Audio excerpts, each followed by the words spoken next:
And we're live. Bonsoir, bonsoir, bonsoir et bienvenue à la 8e et dernier tour de le championnat RTA F4 en direct et en exclusivité avec nous sur Country TV. Yeah, so if you haven't noticed, we're back in French-speaking land at a circuit that you may be familiar. After 8 weeks and more thrills and spills in a total wipeout episode, we're here for the 8th and final round of the RTA F4 Championship, where it remains to be seen if anyone can take Jason Smith hand and a half off the trophy. My name is Kevin Galvin, back once again. My many thanks to Kieran McGinley for sitting in my absence last week, and I'm joined as ever by Evan Dalton with Ronan Hederman in the background, doing all of the works on the ones and twos for what has been a fantastic F4 season. Let's hope we have just as good a finale. So after 3 continents, 7 different locations, we started in Sao Paulo, Brazil, before we crossed over to our first European leg at Donington Park. Then we went to Spielberg and the Red Bull Ring before we went to Road America and Montreal, coming back across the Atlantic, back to Silverstone. Last week we were in the German town of Nuremberg, and this week we head over to Belgium and Stavelot. Founded in 650 in the region of Wallonia, just over 7,000 people, and an elevation of 431 meters, and an iconic Circuit de Spa Francorchamps in Stavelot, Belgium. Set just a glitch over 7 kilometers, 4.352 miles, 19 turns. Race lap record of 144.7 with Sergio Perez, and this section going through Blanchiment and the final chicane rounding off what is an epic lap around this circuit. Huge elevation changes off and on camber corners, a massive amount to take in for these F4 drivers as we head to the latest round. My name's Kevin Galvin, and I said I'm joined by Evan Dalton. In the background we have a glorious day here in the Belgian countryside. Clear weather, 20 degrees, just a hint of humidity and only a touch of a light breeze, making track temps quite warm, 36 degrees, which is something that the drivers will have to look after. But Evan, after a fantastic season, it seems fitting that we finish it in such an iconic track. Yes, hello Kevin, hello everybody at home. It's such a pleasure to be at what is such a fabulous circuit and a very famous village as well. Of course, not just the founder of one of the best racetracks in the world, the foundation of your beauty spa for its healing properties in the water. But enough about that, that's enough of that nonsense. We are here for business. We're deciding the champion tonight. It's been a long season. It's been a long 8 weeks for some of these drivers. Now is time to perform. I am very excited for this one. Yeah, I can hear it, Evan. You might want to turn down your mic a little bit there, but it is an absolutely superb end to the season, and there's still plenty in it. Jason Smith, of course, leading the championship, but there's still plenty in it for lots of the other guys involved and guys and girls involved in this championship. As we'll have a quick look at the standings now as we head towards qualifying, a 15-minute qualifying. So Jason Smith leading 5:23, then Ronan Doherty behind him at 4:74. Evan, I know you've worked out some of the permutations regarding drop week, so you might let us know a little bit more about that after that. But as it stands, 5:23 plays 4:74. Then we have Rory O'Shea on 3:79, which is enormous a gap to have almost 150 points between first and third place. Then Dylan McClemens, Jason Cooper, Conor Melia, Brandon McGahan, Sean McClemens, Jordan Kelly, and Peter McCann. Evan, not as big a gap as that table suggests, however, when you look at it and you take into account all of the different drop rounds. Yeah, not as big a gap as you might think. Is this audio level better, Kevin? Much better, Evan. Much better. Okay, Thank you very much. Sorry, folks, for whatever damage I did to your ears. I'm not paying for it. So yeah, a lot closer than you might think. The drop rounds have come into play, and this is just my calculations, so it might be slightly off, and I do apologise for that. But Jason Smith's drop round is round 3, and funnily enough about Jason Smith's drop round in round 3 is he won 2 races there. So it goes to show how impressive his season's been. That's 65 points. Ronan Doherty's was last week in the Nürburgring with 43 points. So that closes down the gap to my estimation 27. So it's a 27-point gap, just under 1 heat win, which does leave it a little bit still in the balance. Jason Smith has got to be careful because one disastrous heat tonight, it's blown wide open. Yeah, and so much depends on the qualifying as well. Like, he really needs to start in a position where he can get himself up the front. And I suppose really when you're in a position you want to control these races, ideally you start and you get a gap or a gap to have a second or a second and a half between it, and then you push on from there. But yeah, from Jason, it's a really important for him to attempt to try and just control this race in as best as he can. I think once, if he can get a good result in the first two races, Evan, then he can kind of relax for the third race. The pressure is massively off if he can get strong positive results in the opening two heats. Yeah, exactly right. The heats he's delivered in all season have been the first two races. Won the opening heat last week in the Nürburgring, won the opening two heats in Canada, won the final two heats in Road America, won the opening two heats in the Red Bull Ring, won the opening two heats in Interlagos. You get the point. It's been the opening two heats where he has built up his big points gap, and if he does build up the gap, if he gets it to over 30 points heading into the final heat, he can do whatever he wants in heat number 3. Do you want to just take to the pit lane and sit out? He can. So he's going to try and get a great qualifying position here, start up near the top, and show that dominant pace that he's shown from start to finish, really, this season. Yeah, and we'll talk a little bit more about Jason's season as we go along this evening. It really has been superb. Another man who's had a great season this season, nominated Driver of the Day, of course, is Kevin Joyce. He takes us for a lap around this 7-kilometer Circuit de Spa-Francorchamps track, an iconic track, and one of the few tracks that works really well for both open wheel and closed wheel. So as you look down to La Source, you want to break at the 100-meter board and turn in as much as you can, get as tight as you can to that wall before you get on exit. All of that left-hand section has been completely changed for those of you who don't know the circuit recently, as has the next set of corners as you go down through the compression here of Eau Rouge. Take that cut and try and stay as kind of hit the middle of that corner as best as you can, and just keep a straight line through Gradion. Depends on what kind of car you're in. Oftentimes that coming over Gradion can really unsettle the car, so it's just trying to keep it in a straight line as possible. Now we head down the Camel Straight as we head towards the La Source turn. This is a really tricky, there's a couple of chicanes in this track that are kind of surprisingly tricky on this circuit as we go past that cut right-hander and stay to the left as much as you can as you head down towards Brussels. Now this is off camber and downhill, so you're trying to battle against the forces of gravity as you make your way around here. Kevin did it in one fell sweep. Some people use it as a double apex corner as we head towards Speaker's Corner, or No Name as most people quite affectionately know it as. We barrel down the hill now, going towards the lowest part of the track to go towards Pouan.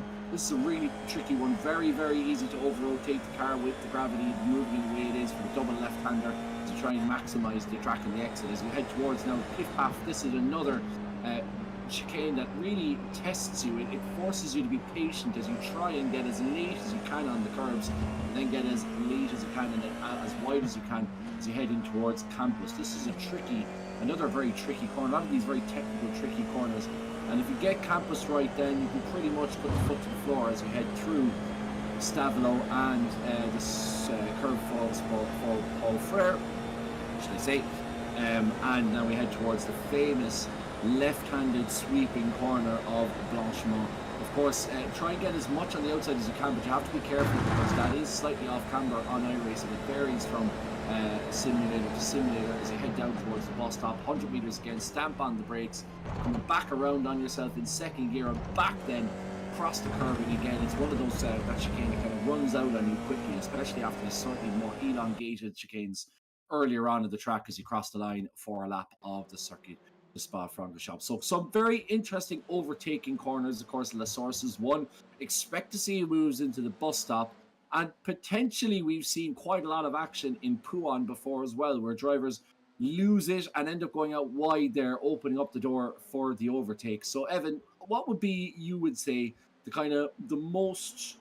areas of Spa that we really need to keep an eye on as we head into this final round? Yeah, well, you can send one down the inside and towards turn 1, of course. That maybe 7 times out of 10 doesn't end too well, but you can do it.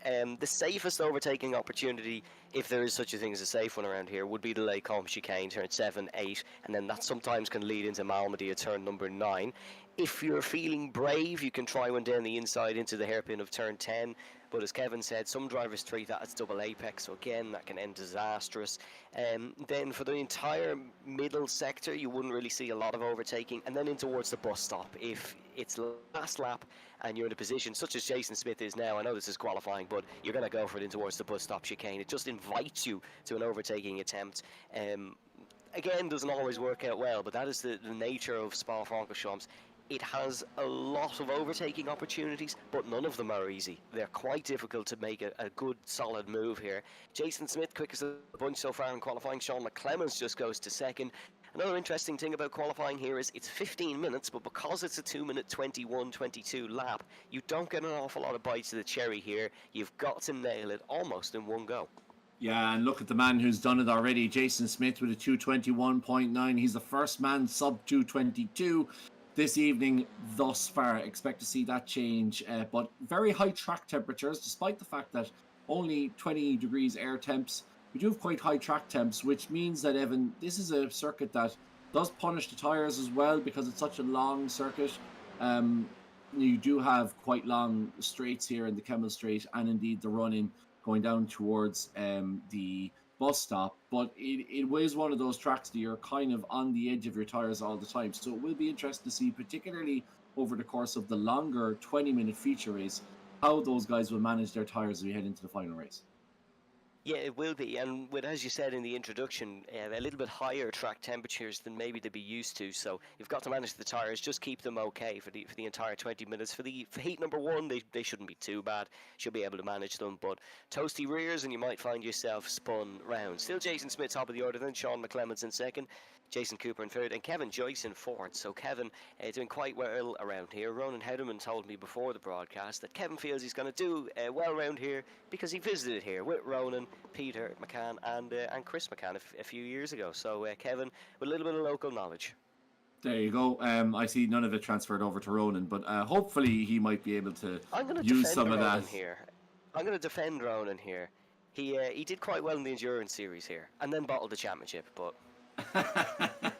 Yeah. Well, I suppose at least if you get on Ronan's good side, looking at the comments here, you can get a crisp 5-5 from him, whatever that means. Thanks to Flea McBaggins for getting in touch. As always, one of our Potato Nation, I think, in the house for this evening, and Johnny Hollywood completes a perfect 8 of attendances. So he's going home with the certificate that you get from the Department of Education, and you have to do that kind of awkward photo shoot thing with the certificate that you're holding to show you're such a nerd that you haven't missed an entire day of school. Just quickly, how do you not miss at least one day? Like, how do you just go to the dentist or something? Honestly, I mean, I was given a day every year to miss. Like, I was just afforded a day. One day a year where I was just told, if you don't want to come in, then don't come in. Like, I was a goody two-shoes, I'll admit that, but I'd missed at least like 3 or 4 days. How do you do a full year? Anyways, this is not related to anything. No, not completely related at all. But in terms of Johnny, at least Johnny has perfect attendance, which is fair enough. I mean, it is less of a commitment watching for a couple of hours than to have to. Although, to be fair, Johnny did watch us while he was in hospital. So, Johnny, very much glad that you're feeling better. That commitment is unrivaled, literally unrivaled, even by me and Kevin. We both missed a race this season, so incredible stuff. I wasn't even in hospital. So, Dylan McClemens going 2:21.6. Jason Smith now second with that 2:21.9, and Jason Cooper also sub 2:22, but not able to oust the 26 car from that second position. A little bit of slipping and sliding. There seems to be some gravel on the track in around Malmedy. Is that where I'm seeing it appear? But obviously, no, sorry, it's the source, is it? It's sorry, not the source. the chicane of 6 and 7. That appears to be where some of that gravel is, so it'll be interesting to see whether that affects, obviously, the lap times as we get later on, because it is the smallest possible things that change. Looking at when we head over the 8 races, obviously into the final race, how this is only because I wasn't keeping up last week. How is the B Championship looking, or do we have Don't a have B one. championship. Okay, well then we don't have to worry about that. But there are still people who, I'm thinking of the likes of like Andrew Murphy, who did well recently. Thinking of who else? Kevin Joyce, who's up around there. A couple of these guys that might necessarily be battling at the top all the time, but there's a couple of these guys have had superb championships, and I think it's fair to say we need to make sure that they're noted. Yeah, absolutely. Someone who is on a very good run of form is Andrew Murphy. Picked up driver of the day in Silverstone. Even if he tried to correct me on that, which didn't appreciate that, Andrew. I was correct. He did get driver of the day in Silverstone and did well in the Nürburgring as well. He had 0 top 10s in the first 5 weeks of the season and then has picked up 3 in the last 2. So it's a good run of form. Kevin Joyce as well has got up to speed. He was up the leaderboard here. Unfortunately, has fallen down a little bit, but still in 6th. Another driver who has actually had quite decent pace is one who's just come on our screen now, Finlay Melvin. He's picked up a couple of top 10s. Also started working in Tesco, did Finlay. So hopefully he's not blocking the aisles with the stock trolleys the way he was blocking Ronan and Sean McClemens last week in the Nürburgring. Yeah, well, if he keeps up that business, he'll certainly be checking out of this league. I think it's fair to say. But yeah, Finlay, you just hopefully, yeah, I'm not even going to finish the joke that I was going to make. But anyway, in the Stewart livery, as always, which is something that we do love to see from the 17 car. And a good look at the morning papers. Nice to see them return as well, with Peter McCann dropping them by earlier on this week. So I do always love looking at the morning papers, and I know Finlay did feature in them last week. So I think that's the ultimate honour. It's not being shouted out by us, it's being mentioned in Peter McCann's paper, to be honest. That's the best thing about doing this gig, is occasionally getting a mention in people's papers. I save them all. Anytime one of us gets a mention or Gandhi TV gets a mention, I save it to my phone, to be honest, and look back at them later. So it's a real honour.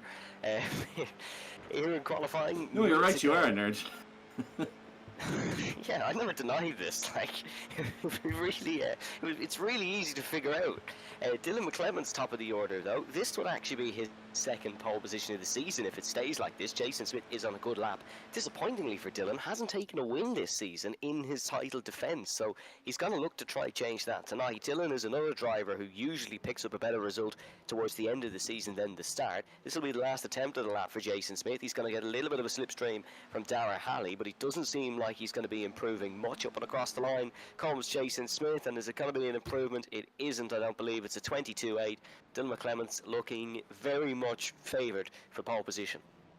Yeah, and that's great to see, to be honest. It would be really great to see. Oh, there's a bit of an accident there on the final straight. I wondered, did somebody pause at the bottom of the straight and somebody was caught out by it, but great to see Dylan in the top rang again. I mean, as you said, our defending championship contender. He would like to sign off as his last week of being reigning title holder with a win, and just hasn't really been on the pace. So great to see that he's picked up. That's somewhere out of nowhere, 221.6 from the young man from Antrim. So yeah, the Team DDR driver, 221.6, leads us out for the opening race of the year. But Jason Smith, more importantly in terms of the championship, Evan is well placed.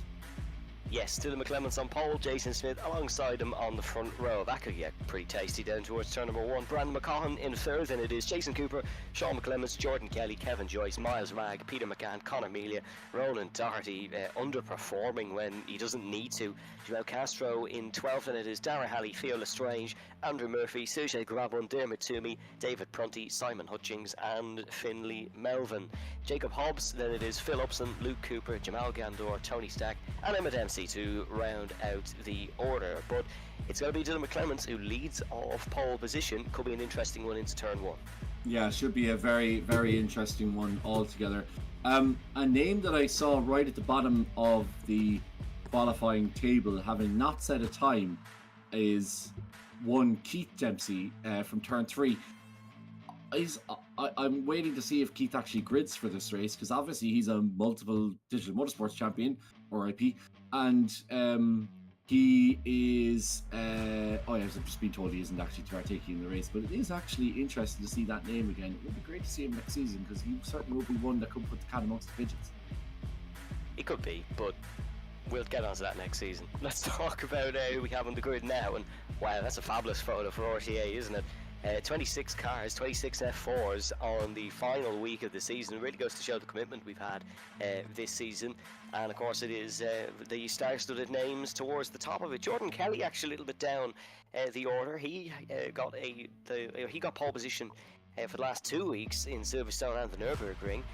Last week, of course, we had the first old J first name podium as well in the Nürburgring with Smith, Kelly and Cooper. But enough of that, let's get racing here at Spa-Francorchamps, shall we? It's Dylan McClements on the front row as we go racing here in Belgium. Good launch initially from Dylan McClements. That's a great launch as well, it seems, from one of the Swift Coopers. In the background, Brandon McCaughton might look to go down the inside in towards turn number 1, just a little bit too far back, and Jason Smith sweeps off that corner nicely. Sean McClements and Peter McCann, you can see there in the background, being forced to the wide line. Seems like we've got through the first corner all cleanly. How's Rouge and Radillon going to go? This is Jason Cooper is going for the move. Miles Ragg is just behind Kevin Joyce in the background, and you can see Brandon McCaughton just about defending from Jason Cooper. So good race start for Jason. He's right on McCaughton's tail. Yeah, Connor really having an issue. We're just having a look at there now, the 56 car, which is such a pity for Connor, because at the beginning of the season, it looked like he could be an outside championship contender, but it just fell away from him a couple of rounds in, and unfortunately, that's going to put him way back now for the rest of the races. Jordan Kelly, though, he is a lead. Oh, that's very untidy, and Jordan goes around. Kelly goes around the number 8 car. I was going to say he's a late joiner to this championship, and unfortunately, one of the early spinners in this race, the number 8 car, finds his way all the way down now in, where is he now? I'm looking for 15th place after that spin coming out of Le Combe. Yes, very rare mistake from Jordan Kelly. Quite cool save though, but very, very rare mistake from Jordan. And oh, there's another car gone off there. That's Theo Lestrange, who's running wide. Theo, who's been another hot shot in this season, and that's mistakes from the pair of them. On the opening lap here in Belgium, there's a minute and a half on the clock. It's Jason Smith, the championship leader, who leads. Ahead is Dylan McClements in second place. I've just noticed as well, Kevin Joyce in 6th is running an old Jordan Grand Prix livery, so a fabulous tribute there from Kevin. Of course, we had the sad news of Eddie's passing last week, so Kevin right on the ball there to get a nice livery on for this week. Miles Ragg, though, is attacking the car right behind Kevin, and it's actually one of the championship protagonists, Ronan Doherty, who is under pressure from the season debutant, Miles Ragg, of the Swift Cooper team. Yeah, this is a disaster for Ronan in terms of his championship contention. Like Jason now leading from Dylan McClements, you can see there in the blue livery, and for Ronan now, like Jason, if he finishes first here, he will start on pole position for race number 2. Ronan is back in 7th. He's going to find it very difficult to get past Kevin Joyce in the 13 car. Kevin's had a great season thus far. We talked about it a little bit earlier on. Oh, there's a couple of cars already gone to pits in the background. That's Peter McCann and Jamal Gandor, is it? No, Jordan Kelly. So both VRA drivers are taking very, very early trips to the unusually long pit lane here as well at Spa-Francorchamps. So you really don't want to go in there unless you absolutely have to. But yeah, Jason now, if Jason can stay where he is, although Dylan is coming back at him with the toe, so Dylan may have an opportunity to make a move here now for the lead, but Jason is in a perfect position to put a final second hand on this title. Yes, it would be the final nail in the coffin if Smith won this one with Doherty down in 6th, but he is being challenged by Ronan Doherty's teammate, Dylan McClements, and there's a nudge actually between the two. McClements is forced very, very wide, has to be careful with rejoining that he doesn't clip Jason Smith. They're still side by side here, and look at Brandon McCaughton trying it round the outside. Smith all over the road, little bit of an aggressive weave to try and defend off Jason Cooper down towards the hairpin. That got very hairy for a moment. Both the McClements brothers now involved in this fight. Dylan leads. Yeah, and it's not the first time Dylan McClements and Jason Smith have come together this championship, lest we forget the Silverstone incident going into Brookman's.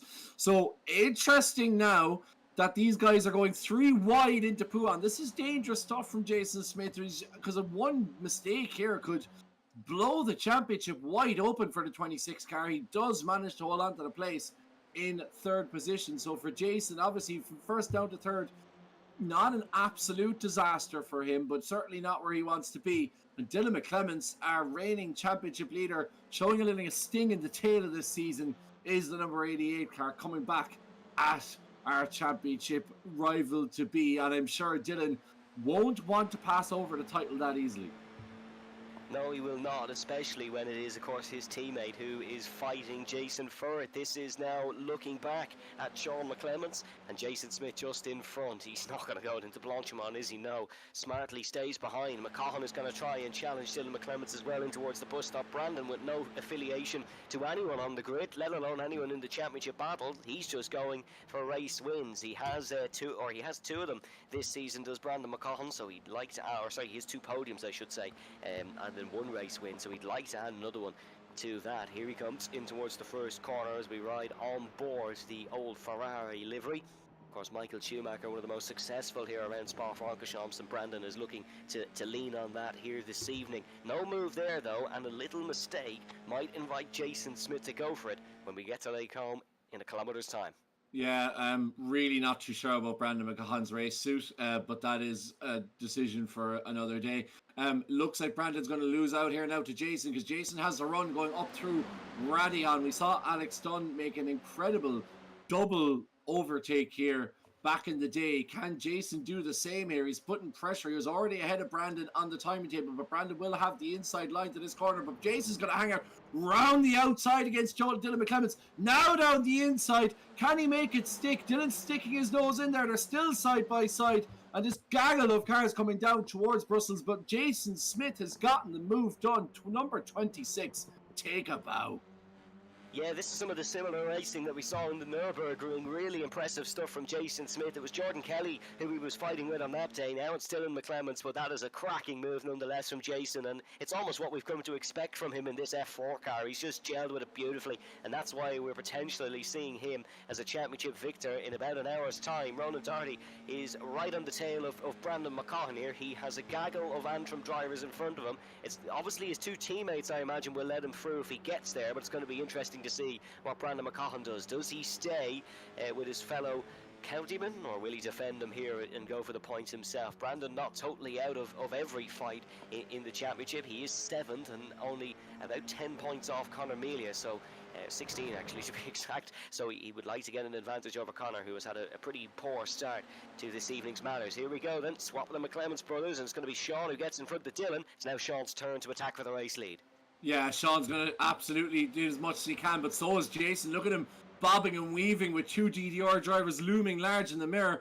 Of course, here's Sean McClements. He's right close to Jason, but he's not going to be quite brave enough to make a move on this lap. As you say, these are elongated laps, so just over 2:21, I think, was the lap time. Or sorry, just under, 2:21 wasn't it, was the qualifying time. So we should, if that's right, have about 2 more laps left to this opening heat. So a very long opening heat for these drivers, an unusually long opening heat for an RTA heat, but Jason managing to hold off the 2 McClements brothers, and now they're in a bit of a pickle because they can't really go back. It's a bit like the Tour de France. I mean, we've talked about Circuit de Spa-Francorchamps. That's hosted a prologue of the Tour de France before, but it's almost like the Tour de France, like your domestique.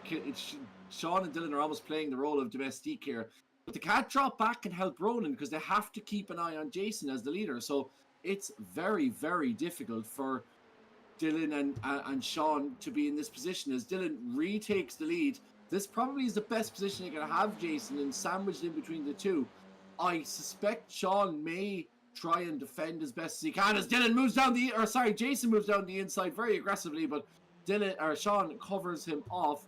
But yeah, they're going to try and hold up as much as they can because now Ronan is just a single car behind this gaggle.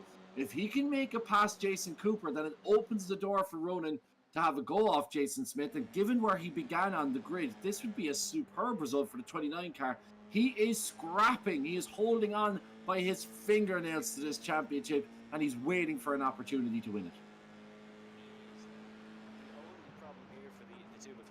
Oh, just let's forget that point. Jason Smith hits off Sean McClements, almost makes a mistake himself. I was just about to say, Jason's not the kind of guy to buckle under the pressure of those 2. He absolutely has. He's hit the rear of one of them, and that might give himself a penalty if the stewards have a look at it. Certainly seemed like Jason Smith was at fault for that one, but we might have another look at it. Here we go then. Ronan Doherty is going to try and attack Jason Cooper in towards the bus stop. Dylan McClements is going to try and attack Jason now. It's a repeat of the fight from Silverstone. We're here and doing it at Spa. Yeah, thankfully we have another lap to watch these guys go around again. This isn't the end of it, folks. We're going to go again one more time around the block for Jason Smith and Dylan McClements. But what's going to happen to Jason Smith after that instant? As we said, the stewards are going to have a look at it. Nobody wants to see a championship decided in the stewards room, but these are the realities of racing. So it'll be interesting to see how that affects Jason's championship contention. Dylan's certainly going to try and make it as difficult as he can, but of course behind him he has another Jason in the form of Jason Cooper, who's holding up Ronan Doherty. So if Ronan can get past Jason, he's probably going to find Dylan won't put up too much of a fight, and he can have a battle with Jason Smith directly. But unless Jason Cooper gets out of the way, and Jason Cooper is more than entitled to get involved, as well as Dylan gets a good run through Rally, and he's going toe to toe and wheel to wheel alongside Jason Smith. They bang wheels for the first time, and Dylan's giving him the squeeze in the middle, but he's absolutely entitled to do so. Jason has the inside line, the number 26 car. The battle of the late breakers here as Jason manages to get past him, and really good work there for the 26 car. But Dylan McClements and Team DDR in general, like Jason isn't just driving against Ronan, he's driving against the entirety of the Team DDR team, and it just goes to show you how having teammates in the fight can prove extremely useful. Yeah, if Dylan gets in front of Jason here, there could be trouble, because Ronan Doherty has just got the move on Jason Cooper. While we get into the twisty, windy section, let's have a look at this race replay. This is from the last lap, where Sean McClements was hit off the circuit and unfortunately sent down the order. Let's have a look. Is Jason Smith at fault here? Was there any funny business? Sean braking? No, seemed to go on his own. So Jason, all in the clear there, seemed to take a little bit too much curb on entry, and that is what sent Sean McClements around. Right, we're at that very same corner, in through Piff Paff, down towards Campus, down towards Stavolo. Two mistakes, one from Smith, one from McClements, one from, I think that was Dara Halley in the background as well, but unfortunately that one's not as relevant for the fight for the championship and the race win. Here we go then, we're into the slipstream, down towards the bus stop chicane. Dylan McClements is going to get the run here. He's going to have an opportunity on Jason Smith. That is just the laws of physics of this circuit. Here he comes. Is he going to go for it into Blanchimont, or is he going to wait for the bus stop chicane? He's got the overspeed. He's got the overspeed. And look at this. He's almost bump drafting Jason Smith into the bus stop. Smith is going to try and defend. It's the inside line. Is Dylan going to try and go for the little dummy to the inside? Isn't able to commit to it. And Jason Smith has played his cards perfectly. Ronan's going to get past Dylan. Potentially a lift off from Dylan McClements, but Jason Smith once again, unbelievable. That's how you defend for the bus stop chicane. And look, it's top six separated by 0.3 of a second. A superb battle in the end. That completely blew open actually once Sean McClements unfortunately had that instant. Blew the whole race wide open. Ronan managed to get past Jason Cooper by some measure of means. And all of a sudden, as we said, starting, 7th with Jason Smith first, now all of a sudden, he's all over the back of the 26 car. And Ronan has absolutely nothing to lose now in race number 2. He is going to attack with every bit of his might on Jason Smith. If it doesn't work out for him, then so be it. He's given it a good go, but expect to see fireworks as we head into the secondary heat. Yeah, Heat 1 was arguably the best one last week in the Nürburgring. I'm really hoping that Heat 1 isn't the best here in Spa-Francorchamps, because how could you get better than that? That was an absolute cracker. Jason Smith, your race winner. Ronan Doherty in second. Then, just to run through them quickly, it is Dylan McClements, Jason Cooper, Brandon McCaughan, Dara Halley, Miles Ryan, Kevin Joyce, Luke Cooper, Sean McClements, Sergei Gorabun. Then it is Andrew Murphy, Simon Hutchings, Tony Stack, Finlay Melvin, Jordan Kelly, Dermot Toomey, Phil Upson, Jacob Hobbs. And then it is Connor Melia ahead of Emma Dempsey, Peter McCann, Joao Castro, Theo Lestrange, Jamal Gandor and David Prunty. Unfortunately, Jamal and David making contact late in the race there. Yeah, Jamal went into the pits late on the race, but hold on to your hats, folks, because this is it. This decides the championship. If Jason can finish ahead of Ronan here, he pretty much has it sewn up, barring a disaster. Yes, he actually does. He will have it sewn up mathematically if he beats Ronan here, because he is currently on 29 points ahead of him. The maximum is 30 as we go racing. Once again in Belgium, brilliant launch by Sean McClements, decent launch by Brandon McCaughan as well. Now he might be close enough to have a move down the inside of someone in towards turn number 1. Dylan McClements doesn't dare dive his teammate and his cousin in towards the first corner. That could be disastrous, but he's got the run on him anyway, so there's a swap immediately for the two Team DDR cars. Is Jason Cooper. I tell you what, you are brave if you stick a wheel up the inside there, especially on Ronan Doherty. Ronan going to get the run down the Kemmel straight. It was smart, really, to let his teammate go in front and just break that gap in the air. Now look at, oh my goodness me, my heart's just skipped a beat. Oh, that's so close. Look how close they all are as they head piled down now in towards the common. It looks like Ronan Darty's going to do it around the outside. Darty has it done around the outside. Darty into first, McClements in second, Jason Smith in third. A move so good it almost caught everybody by surprise.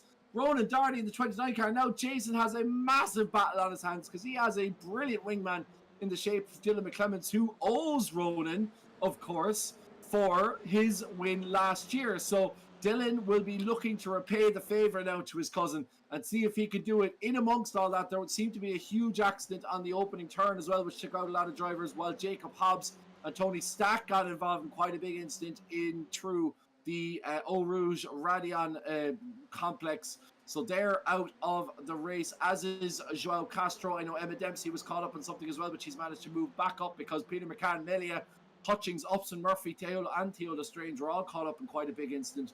So plenty of incident on this opening lap, but what a move from Ronan Darty, from the good, the bad, the ugly. Yeah, we have David Moses Prunty as well. The seas parted for him at the first corner. He's up 12 positions. Jamal's up 10. Oh, Jamal is just dropping down the order. I've done it again. I've commentated because Jamal again. Look at this at turn number 1 though. There goes Peter McCann and a nice quick express trip through the beach, 4 wide into Eau Rouge, never really ends well. There goes Jamal weaving between the two of them. Hutchings has a bent front wing in towards Eau Rouge there, so that's due to contact at the first corner. Wow, what a start to the race. I thought it was curtains for the two team DD. Halley flicks round. Disappointing for Dara.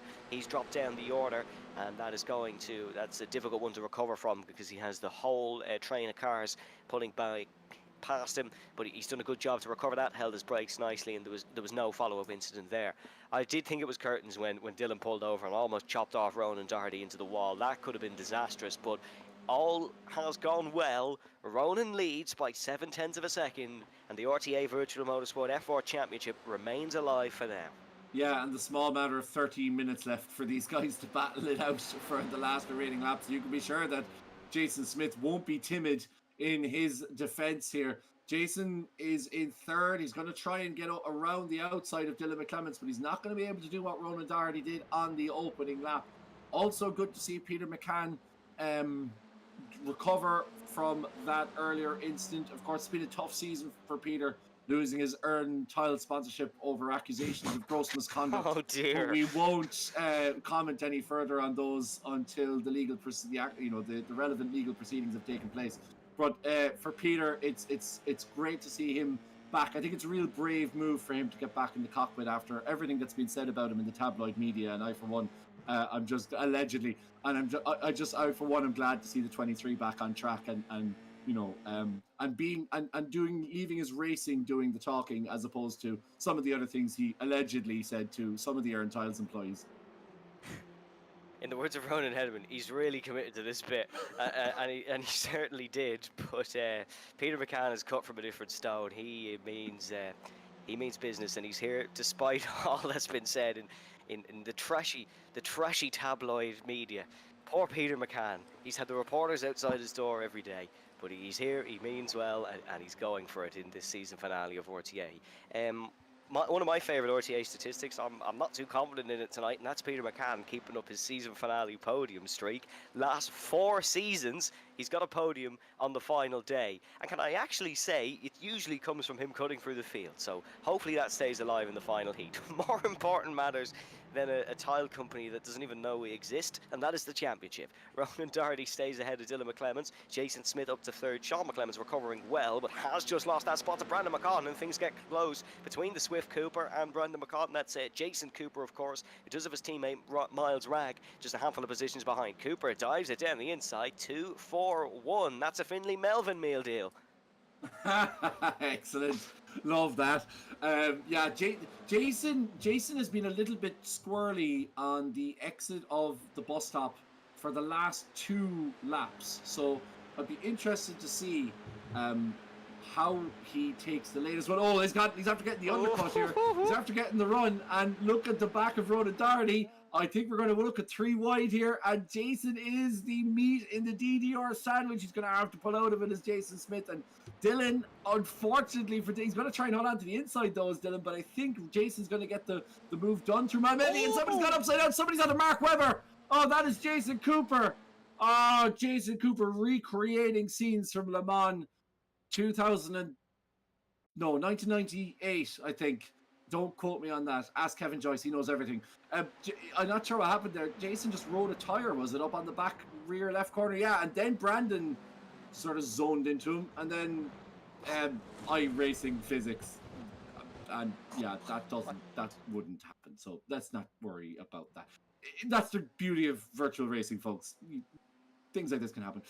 Dylan McClements, though, is doing a sterling job. In amongst all that, I thought Jason Smith has taken second place, but Dylan managed to have taken it back, and the DDR train continues. So frustrating for Jason Smith, Evan. It is very frustrating for Jason Smith. If any of our viewers out there played the video game Rocket League, that will seem very familiar, what's just happened there. Yeah, that's not real physics. iRacing still needs to just iron that out a little bit. They've got Spa very good, and they've got the hypercars at Spa very good, but unfortunately the F4 flying physics are similar of a Boeing, it seems. Great move from Dylan McClements down the inside there while we were a little bit distracted. Smith is now going to go for the outside through the bus stop. This is just everything that you want from a season finale. It is beautiful so far as Jason Smith dives it down the inside. Once again, Kevin, spot on the mark. That, or right on the money, I should say. That is a poor exit from Jason Smith through the bus stop chicane, and that's going to allow both of the McClements brothers right in front of him. They are a real deterrent to the Selbridge man right now. He's going to try dive down the inside of the parent, and this is risky. Down the inside for Jason Smith. He doesn't get the move, but he does get the car stopped, and he somehow falls back into a single file. Looking back, just look at this. Weaving left and right, and left and right. They're going to have to go single file up Eau Rouge and Radion, or will they? Or will they? Will they? What? There's no backing out of this. Sean McClemens keeps it pinned and just about gets in front. Here comes the slipstream. Once again, Jason Smith almost doesn't want it at this point, purely because of how it's all kicking off down at Lake Home. Sean McClemens on the inside. Dylan McClemens. This is excellent team racing. This is excellent team racing. This is a risk that we've never really seen when fighting for a championship at RTA. Jason Smith, massive twitch across the chicane, goes to championship leader. Somehow survives. Held it there, and I tell you what, Ronan Doherty, you owe a curly whirly to both of your cousins. Yeah, there is going to be a corner shop somewhere in Antrim that's going to do well out of this race. Jason Smith, it's actually amazing. We've been talking for 7 races about the new Jason Smith, the turned around Jason Smith, the man with the new lease of life, the new way of racing. And then he does a Kevin Estra on the final race into a corner that he was never going to get it stopped. Like, you can't go along the grass and expect to stop the car. I mean, even the guys who were grass trailing in that 24 hours of Spa, or whatever that controversy was about, they still came onto the tarmac to actually stop the car. You can't just stop the car on the curbing. So he was never going to make that corner. Long story short, as that's Finlay Melvin again. Finlay. And, that's somebody else caught up in the background. That's Phil Upson, I think, who was the unfortunate party there. Yeah, and it was obviously getting involved with Finlay Melvin. Swipe them like a club card. Yeah. Oh, my God. Miles Ragg now in battle with Jason Smith, who's fallen way off these 3 guys now, and he is absolutely smarting as Jason. But, Evan, we talked about Jason and the new Jason, and now it's like chips are down. That's a spin in the background for Jordan Kelly. My God, we're shocked into silence here in the Gantry TV booth. No longer sponsored by Earn Tiles. It's just Jason. It's like it's all unraveling, isn't it? It's like a cat with a ball of yarn. This whole commentary is just Kevin trying to make the 1 point, and then someone does something stupid, and we get sidetracked again. This is brilliant. This is brilliant. I love it. you would think that it would be Peter McCann that does all the spinning in the VRA Racing liveries, a throwback to our intro in Road Atlanta, but Jordan Kelly's not had a good evening so far. Here we go then, Miles Ragg, I tell you what, if there's an evening to perform, it is on the big screens when the lights shine brightest. He's now fighting with the championship leader. He's going to try hang it round the outside as the young English Carter, and he has got it done on Jason Smith. I think Jason might have just backed out of that one. He knows what's at stake here. There is better opportunities, such as the one that is emerging now, than to go for a silly move around Malmedy. But Ronan Doherty, Dylan McClemens, Sean McClemens, Miles Ragg, now your top forward, Jason in fifth. Yeah, and I don't know if Neville is in the house with him, but if Neville's watching, I can only imagine he's screaming to Jason to just relax, it's not done, don't do anything stupid. Felipe, baby, stay cool. Yeah, Felipe, baby, yeah, absolutely. It was There's no way Neville calls Jason baby. There's no way. Calm down, baby, have a piece of cheese. It's just that is a completely random reference to something that's totally unrelated to that. So Neville, if you're watching, I apologize. That's absolutely nothing to do with you at all. It's a completely random reference that just popped into my head. But Dylan and Sean now having a bit Like, of look a how stupid this is. We're laughing while second and third go side by side through Blanchimont. This is just silly. What a race! What a season finale! It's crazy, but to be fair to Jason, and I'm going to make my point before anybody else does something stupid, he's got past Miles now and he's done it in a safe manner, and fourth isn't the end of the world for the 26 car, so it means obviously he will have to battle. It will put the pressure on for the final race not to have a calamitous race, but Jason's been so incredibly consistent throughout this championship, as you said earlier, Evan, yourself, about the amount of wins he's amassed over the course of this championship. So I would have no fear for Jason Smith coming into the final race, but I think for his own sake, he would like to have had it wrapped up and to have enjoyed a bit more of a relaxing final race. Yeah, he's had 11 wins, 17 podiums, and 2 pole positions. So the stats are obscene. Look at this, McCann, Kelly, that is Sergei Grabon involved in it as well. That's gone absolutely exceptional. That has gone absolutely exceptional for those 4 guys. No, not even close to contact while side by side through Eau Rouge. I know it's a very light car, very small car, but that is still a really job well done. Here comes Smith attacking Miles Ragg once again, and Miles Ragg has stayed in front. I tell you what, Miles doing a very, very good job this evening. Yeah, Miles will be getting extra club car points, I think, at the end of this race, because he is doing an outstanding job in that 4th position. Number 9, Peter McCann, as we said, an outside shout for a podium, Evan, here, because, of course, top 8 are reversed. So if Peter can get past Luke Cooper here, we could be on for a 5 in a row. If Peter does it, I tell you what, that is just class. That is, if he manages to get a podium, I don't want to commentators curse him because it could all go wrong. Just remember last season in the LMP2s, actually, Heat 3, Peter McCann took the victory around here. And who did he beat? Jason Smith.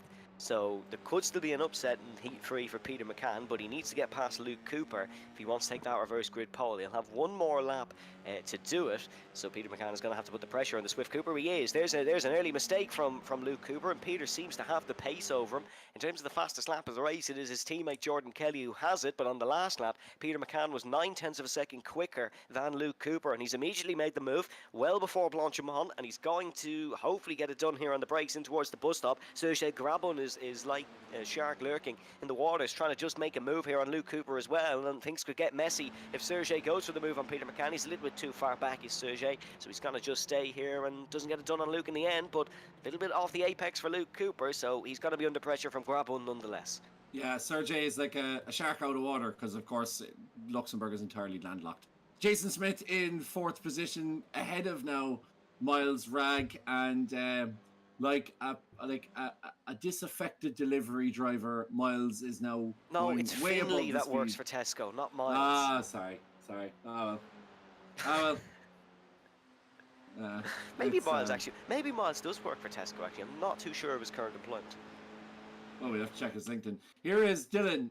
He certainly isn't working for Tesco because it would be illegal for him to do so, but he is on the tail of his brother as this sibling rivalry continues, as Miles now, who possibly does or doesn't work for Tesco, gets past Jason Smith. So Jason back down to 5th position, and it might seem all fun and games, which of course it technically is, but for Jason, every single point counts. Every single point inches him closer to the title. So it's so important that Jason does try and get past Miles Ragg here and try and put a bit more pressure on Ronan Darty as we head into the final race. Of course, it does mean that he starts ahead of Ronan on the final race, so our final feature race. So Ronan will have to get back past Jason Smith in order to do so, and Jason will need quite a big upset, but you never know what might happen in the feature race. Things get mixed up and people get mixed up too. Yes, the famous saying goes, if anything can happen in Formula 1, it usually does. And if it can happen in Formula 1, I tell you what, it can happen here in RTA. Ronan Darty's done exactly what he needed to do, and that was take the race win here in Francorchamps. He just has a few more corners to go, and then he will wrap this one up. And I tell you what, Sean and Dylan have done a fabulous job there indeed. In second and third, and especially putting off Jason Smith, who's now fighting with Miles Ragg. And if Ragg can just get this one done, no, Jason does well. Oh, very, very wide for Miles Ragg. He's still got the run here in towards the bus stop. Miles has nothing to lose, remember, so he's going to try and hang it around the outside. Breaks exceptionally late. Is he going to get that one stopped? Oh, he does keep it on the inside. Who gets the better exit between the two? Is it Smith? Is it Ragg? It's going to be Jason Smith here by the skin of his teeth, but that would have been a late scare. Yeah, that was very, very close to absolute nuclear meltdown for Jason Smith. That late move from Miles Ragg, and to be fair to Jason, he gave him as much of the road as he possibly can. Expect to see the same now from the 69 car as he dives up the inside on Simon Hutchings. Simon's going to have the inside for the second part of that chicane, and even though Brandon might have the run on him here heading to the line, Brandon gets him on the line with less than 0.2 of a second between him. Jason Cooper all the way down in 19th. Unfortunately, Jason had an issue earlier on in the race, and he's chasing the tail of Andrew Murphy, and Finlay Melvin finishing in 12th position. And to him, I have no follow-up jokes. Oh, that's disappointing. Here's Andrew Murphy and Jason Cooper fighting, and Andrew actually has told me to look out for something. Because I've been harping on about F1 liveries for the last God knows how many weeks, he said that he has one, and he's got an F1 helmet as well. So I'm going to try and get a closer look at it here in towards the chicane. He's fighting with Jason Cooper here, and Jason way down the order. Well, I mean, the wording on the side probably gives it away a little bit for Andrew Murphy. That does say Renault, but I'll try to get back to you all before the end of the evening with what livery he is running. He's just had the space taken off him by Jason Cooper, though. And Niall Doherty kindly reminding us, a Team DDR 123 first of the season. Yeah, and speaking of liveries, of course, and you alluded to it earlier, Tony Stack running the old Benson Hedges livery, and what it's been. It's been a sad week, I think. I mean, it's a funny one, isn't it? Because, and I suppose now is as good a time as any to mention it. But like, obviously, always very upsetting when somebody dies, and particularly when somebody passes away ahead of their time. Eddie Jordan, unfortunately, one of the very many in motorsport and sim racing, of course, that who have passed away from the terrible curse, unfortunately, that is cancer. But Eddie's, I suppose, you know, when you talk, my phone has just decided the most inopportune time to create a notification. That's something Eddie would have loved. Yeah, when you think of Eddie's, you know, like when you think of somebody remembering you, if somebody was to remember me in the way that Eddie Jordan has been remembered this week, I would consider it a life very well lived. And I think that's a real sign as to the kind of life that Eddie lived. And it was a little bit before my time, and no doubt before your time, Eva, but like, for Irish motorsport fans to hear Ron Evian playing at a Formula 1 track must have given shivers up the spine, and I really hope it's not the last time we have such a pioneering person in Irish motorsport doing something as remarkable as that. Yeah. Lovely tribute, Kevin. Very, very, very well said. Your race results then for Heat number 2, Ronan Doherty takes the win ahead of Sean McClemens, Dylan McClemens, then Jason Smith in 4th, and it is Miles Ragg, Kevin Joyce, Jordan Kelly, Peter McCann, Luke Cooper, Sergei Grabon, and it is David Prunty, Theo Lestrange, Phil Upson, Emma Dempsey, Brandon McCaughan, Simon Hutchings, Finley Melvin, Jason Cooper, Andrew Murphy, and Conor Melia in 20th position. And then a little bit below that was Tony Stack, Jacob Hobbs, Dermot Toomey, Darren Halley, Jamal Gandor, and Joao Castro. So all 3 Team DDR drivers on the podium, and Ronan Hederman has suggested in our gantry chat that we bring all 3 of them in once. Let's let the chaos ensue then, and hear from Ronan, Sean, and Dylan.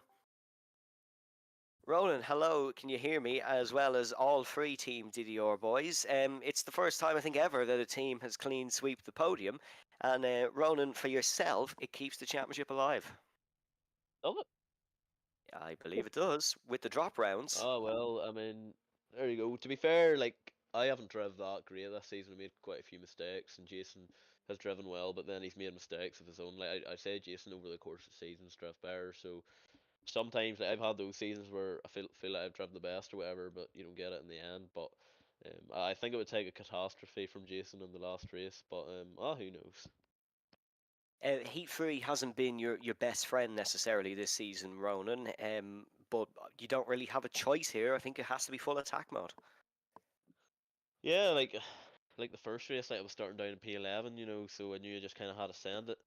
And I seen someone say this before in another interview, but that race was a bit like a donut.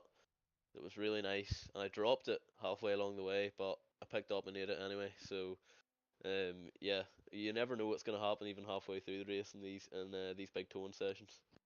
The inner workings of your mind is an enigma, and that might sound real fancy, but that's a Patrick Starr quote. That's about what goes on in your brain, I think, Ronan. Sean and Dylan, talk to us about battling with Jason Smith there, because we saw at one point you boxed him in. That led to him making a mistake and dropping him down and almost finishing behind Miles Ragg. Yeah, well, that's just funny what we were just talking about there as a team collectively. Like, whenever we sort of a good communication about us, we can nearly all 3 of us can nearly be working together each week and getting top of the podium lockouts and stuff more often. I think it's just a collective as a team. We'd be a bit more communication. I think would be hard to beat. But no, it was a bit of good communication there from me and Dalton just to sort of force Jason into a mistake. Will we be seeing more of those sort of tactics in Heat 3? Need to see how Heat 3 goes. I'd say if we can help each other, we definitely will. So we'll see how it goes. And then just final question for Dylan. Dylan, your final chance to get a race win on the board this season now in Heat number 3. Are you going to be working towards that or playing the team game as you have so well done this season? No, I'm just gonna be playing the team game because I think I'd rather run him and try have a chance with the championship than taking his championship chances away. So I'll probably try help run as much as possible slash it. Thank you very much, guys. It's fabulous to have a team interview for once rather than you all on your own. Ronan has just commented on the gantry stream, Sean, saying your voice is very soothing. So you can discuss that one in the team debrief. We'll let you get ready for Heat number 3. All right, cheers. Cheers, Evan. So that was something a little bit different. We're getting very creative with the interviews the last few weeks. Yeah, I like it. changing things up. Yeah. I wonder is Sean's soothing all right, voice helping O'Shea, calm down. Ronan get through the things. I think it's funny and quite apt that Ronan has kind of, you know, not that it takes much for him to do so, but channeled his inner Forrest Gump. Really, that's Ronan's version of life is like a box of chocolates, isn't it? You know, the race is like a donut. I dropped it and then picked it back up again and kept eating it. Do you want to know something? You know the way we say Kevin knows everything is the new joke around here. Ronan knows the most random quotes. Genuinely, like he might just voice message me like a random Joe Rogan quote from like 18 years ago or something. He's really good at the most random quotes ever. If only he was good in this F4 car, he might have a bit of more chance in this Heat number 3. But look who has who spawned himself in reverse grid pole, Kevin. Just one. You know, it's. I just want to say, like, for Peter to have the mental resolve to come back and do this after all the controversy that's followed in the last couple of weeks, it's just great, and obviously backed up by Jordan Kelly. So I'm sure we won't see a spin from either of these guys if history is to tell us anything. And Kevin Joyce won't have an opportunity to dodge the pirouettes and get first place. No, on a serious note, it's really open for Peter to try, and again, it's a little run that I'm sure he's aware of, Evan, if you haven't pointed it out to him already. And I'm sure that it's something that he would be very keen to get. Like, you know, I mean, it's a nice little record to keep going. So let's see if he can do it.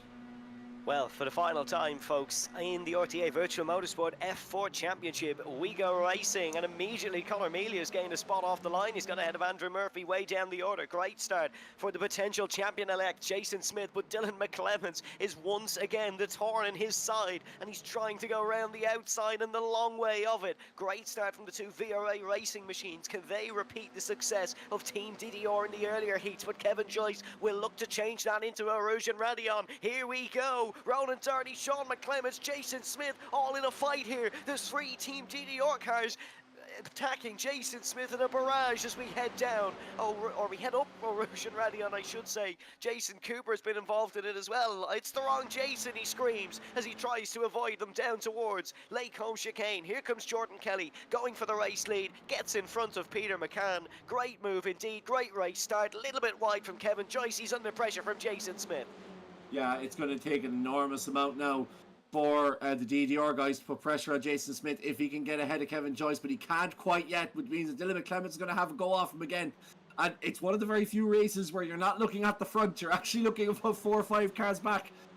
It's a bit of a is that Glock moment because you're kind of looking at 4th and 5th as opposed to who's actually in 1st and 2nd. As it stands, Jordan Kelly is pulling away from Peter McCann, and if he can keep the nose pointed in the right direction, he's a great chance of winning this last heat to finish the season on a high. Jason Smith, though, he's going to be under phenomenal pressure because all of the pressure is on Jason's shoulders as he tries to capitalise here. Kevin Joyce going wide into Piff Paff, and but Jason's been blocked now, and he's gone wide. He's been blocked by Kevin Joyce. He's gone wide, and that means that the DDR guys have gone through. Ronan Darty is now ahead of Jason Smith. He's down in 7th position. Is Jason Smith. He's going to be overtaken now by Sean McClements. This is an enormous moment, but Jason, even where he is at the moment, he has enough to win the championship, so he just has to keep a cool head. Yeah, just needs to stay calm here because he's under a huge amount of pressure here, and he does not want to crumble like a poppadom. This is incredible. Now Ronan Darty's got to get the move on. He's got to get in front of Dylan, which I'm sure won't be an issue if he has the pace for it. And then he's got to get in front of Kevin Joyce and attack his old rival. Big accident! That's one way to get past Kevin Joyce. Dylan McClements wipes him out, and Joyce spins around, heading for the bus stop chicane. Horrid end to the season for Kevin Joyce. Very disappointing for him. Yeah, very unfair as well. Very, very clumsy by the 88 car, and he'll know it himself. Dylan just went down the inside and was never going to make that corner, plowed straight into the side of the 13 car, who unfortunately ruining his race. So Dylan no doubt is going to serve some sort of penalty for that, which means that whether that will be in currently or whether he'll be able to drive on and continue keeping off Jason Smith, that remains to be seen. Miles Ragg now ducking and diving in around the DDR cars, and he's been pushed onto the grass entirely, and you need to leave a car's width there, and certainly that hasn't been done by Dylan McClements. Not the greatest driving from the 88, I think it's fair to say, in the last lap, Evan. Yeah, Miles Ragg becoming a ride-on lawnmower down the grass of the Kemmel Straight there. He saved the gardener a job, that's for sure. I think he could have kept it flat as well. That is a set of steals on him.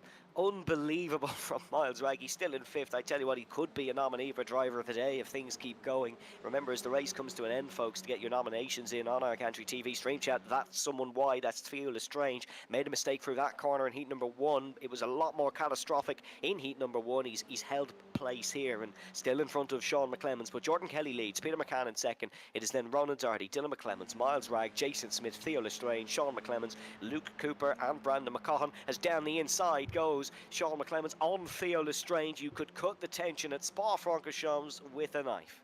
Yeah, and for Miles Ragg, the tonight's driver of the day prize is a job with Tesco for one night only.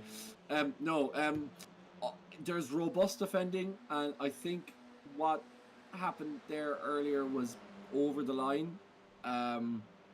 of robust defending. Now we'll have to wait and see what happened, because obviously we were looking at it from Miles Ragg's point of view, so we didn't Yeah, get to there see was a car on his what was on the inside. inside, but still, like that, you can go 3 wide there and accommodate 3 cars. So I'm not entirely sure what exactly happened there. We'll have to wait and see.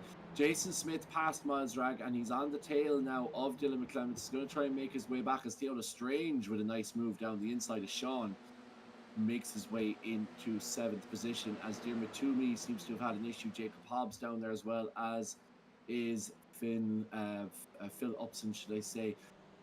Yeah, Peter McCann on the subject, still holding 2nd place from Ronan Doherty, and to be fair to the 23 car, he has a Ronan Doherty behind him that's absolutely in necessity of as many points as possible. So it's not like this is a sort of a poodle around for the last race and, you know, have an easy time of it. Like, Ronan absolutely needs these points if he's going to try and win this championship. So he's now gone to the inside of Ronan. Gone the inside of Peter, and Peter is catching up on Jordan Kelly, which means could Ronan get the double done here like he did in the first lap of the second race? Not quite, but he does slot in between the VRA drivers. Jason Smith back in 6th position. That's fine for Jason at the moment, and he has a good gap behind him now to Sean McClemens. So once Miles Ragg doesn't hold him up, Jason can pretty much, Evan, stay where he is, can't he? Yeah, pretty much. But the thing here is he is fighting Miles Ragg, who, as I think I said it was Brandon McCaughan earlier, he has no association to anyone in the championship fight. So he's going to get feisty. He's going to defend this one and maybe even back up Jason Smith a little bit for his own sake, not necessarily for the championship's sake. Miles has been the lead Swift Cooper here tonight out of the 3 of them, pace-wise, certainly. It's been very impressive. So Jason probably thankful for that it is a quick car in front of him. It's not a back marker. So he does still have a chance of just keeping the continued pace. Jordan Kelly now under pressure from Ronan Doherty. Jordan has been a little bit off the mark, or certainly off his usual impeccable standards. So could be under pressure from Ronan Doherty in a few corners' time. A lot of dust being kicked up by the newly updated curb there, and Jason Smith wide again. There's just little inkling mistakes in Jason Smith driving that potentially tells us he's feeling the pressure of this situation just a little bit.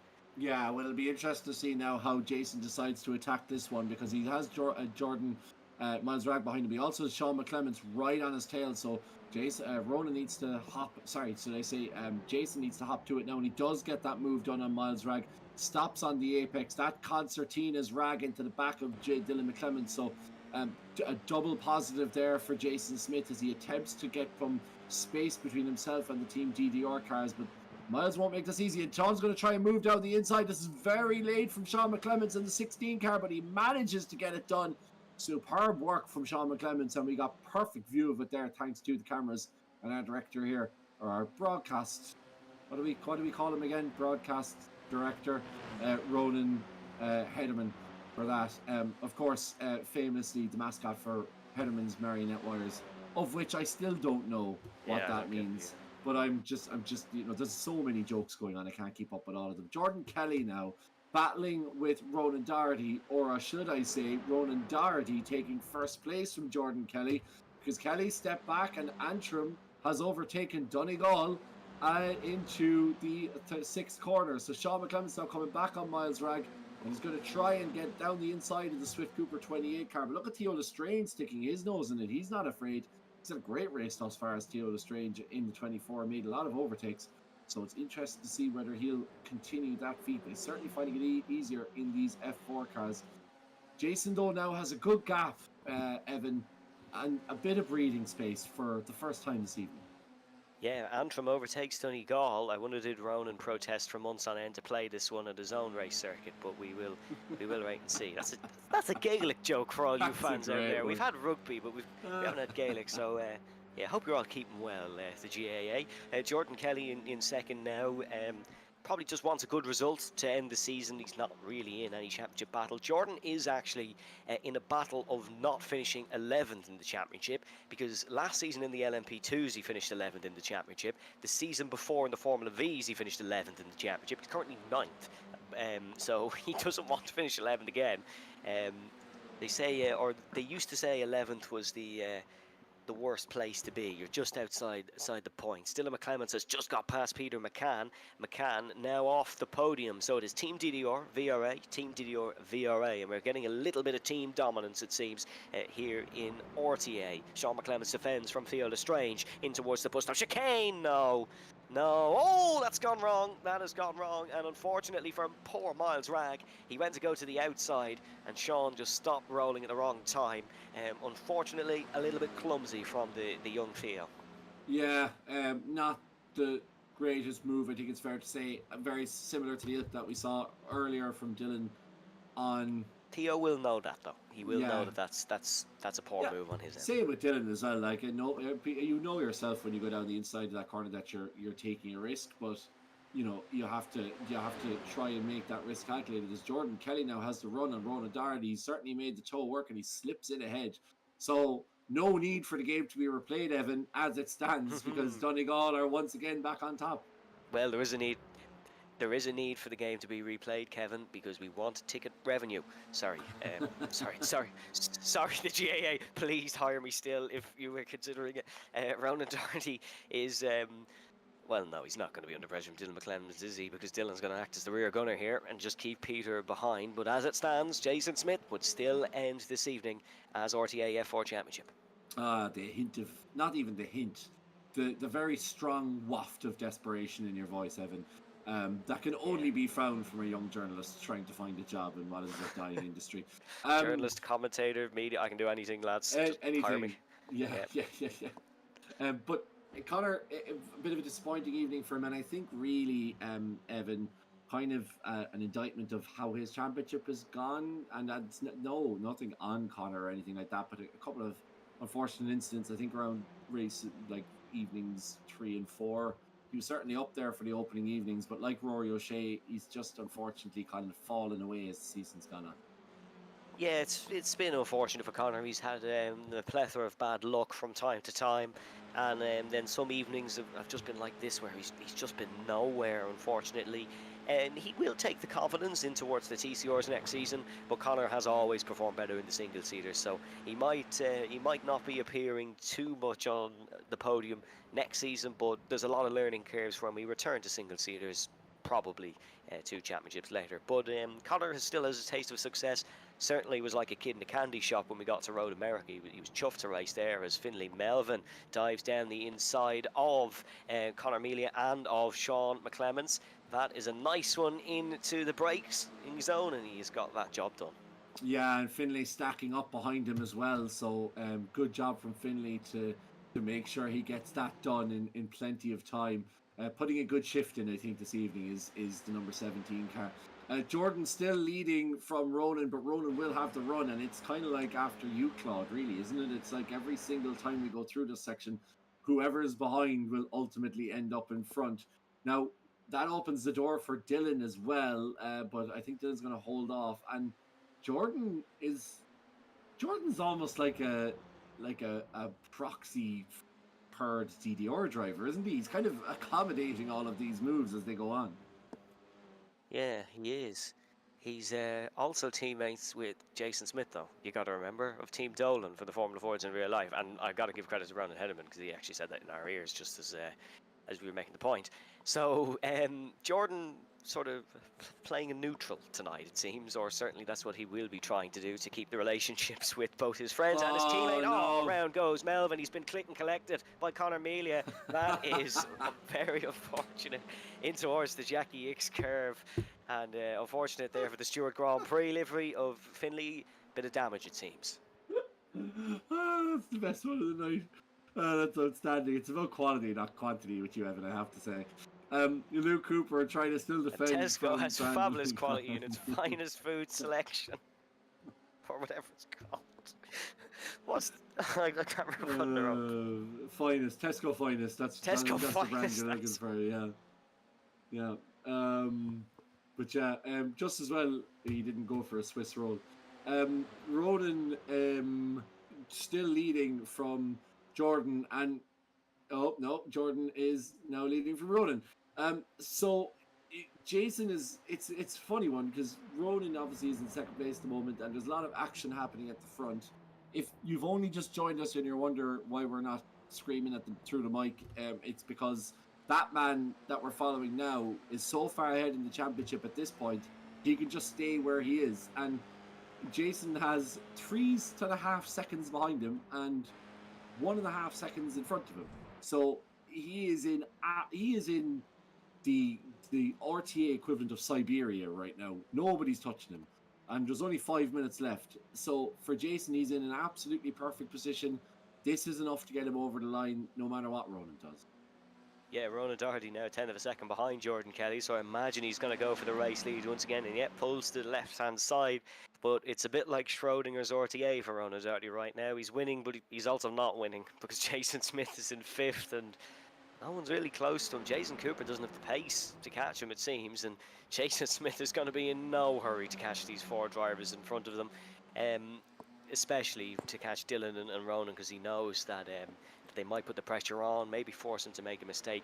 Jordan Kelly actually does have the fastest lap of the race, and Jason Smith is actually lapped quicker than the 4 in front of him, but he's doing a perfect job here. This is a much more calm situation for Jason Smith. He is in control of his own destiny. As a racing driver, that sometimes can be very rare. Yeah, and it's a great position to be, because when he lost out in heat number 2, obviously he was hoping to finish top, which would have earned him enough for this race to be to be entirely inconsequential for his championship hopes. But when that didn't happen, there is that little bit of extra pressure, and we did see those little mistakes creeping in over the course of the evening. Now the pressure's completely off for Jason, and it's funny because we just saw a little flash of Jason of old when he was battling with Dylan McClements earlier on, but I think this has been a superb season from Jason, and I know obviously he's going to win the championship. It seems like an obvious thing to say, but I feel like Jason could have won so many more championships in the past had he maybe employed a slightly different way of attacking, let's say, the series, or way of strategizing the series. As there's a car running wide there, that is Ronan Doherty, I think. But in fairness to Jason, he's really kind of put it together mentally, I think, this year, and that's been the massive difference. Not in his talent or in his speed or in his ability to drive, but just in his mentality. And I think even tonight is a great example of it, where he was battling with the McClements brothers and Ronan Doherty, and it all got a bit messy, and he ended up back with Miles Rag, and he got the move done cleanly. He wasn't in that zone. He just kind of let it go, reset, got back on with the job, scored a good position, and now, he hasn't knocked himself out of the championship. And this is one of the few times that Jason hasn't gotten in his own way over the course of a championship season. Yeah, well, they say no one knows you like your own family, and Neville Smith is just putting our comments here. He goes, lads, you don't know Jay. If he gets into the toe, he will go for the win. And then Ronan has decided to bring up the Formula Ford Festival. Oh, dearie me, that's a brave one in the comments. And Jason is catching the top 4. I'm not sure he will have enough, though. There will only be one more lap after this one. Peter McCann is going to be going for this one for the podium. Come on, Peter, keep the statistic alive, please. As sorry, I'm supposed to be unbiased, aren't I? And the 2 Team DDR guys are going to be trying everything just to get one last final result here. Make sure to get your Driver of the Day nominations in, folks, because Johnny Hollywood will run you through those later on, of course. But make sure to get your nominations in. Yeah, absolutely. We'll go through them, and we will have a look at the end of the program this evening, as we're coming closer and closer. Only one more lap left of this RTA F4 Championship, and an opportunity, unless somebody does something stupid. No, we're safe for the moment. That we can. Oh, here we go. Here's Jordan Kelly and Ronan Doherty, and Ronan's going to take the lead through Blanchimon very nicely facilitated again, I think it's fair to say. But it is. It's been a superb championship. I mean, we've had. I'm trying to remember what evening was it. Was it Montreal, where we just, like, every single race there was just constant action all of the time. It was just incredible. Like, we just had so much really, really good action. And a lot of these guys, we saw Rory being very quick at Interlagos. There's a spin in the background. That's Miles' rag, unfortunately losing the rag and ending up in the barrier. It's like we've seen these guys kind of get more to grips with this F4 machinery, and they seem really comfortable with it, even more so than we've seen with some of the saloon stuff, where the LMP2 obviously last year with the update, or last season with the update, was very difficult, but they just seem very comfortable with it.